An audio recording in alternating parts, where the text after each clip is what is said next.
So I've been on a bit of a rear engine rider kick lately.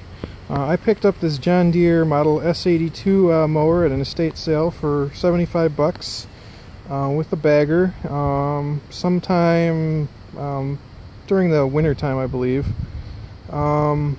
This guy needed a lot of work. The battery was completely dead, needed replacement. Carburetor was completely gunked up. Needed a rebuild kit and a new float. I put a recoil start on there. The drive belt had the wrong one on there, so I needed to buy a new drive belt. Tires were dead flat when I got it, but it runs pretty great now. Let me show you the inside here. Oh, I needed a new air cleaner too, forgot about that. New fuel lines. But it starts up and runs great now.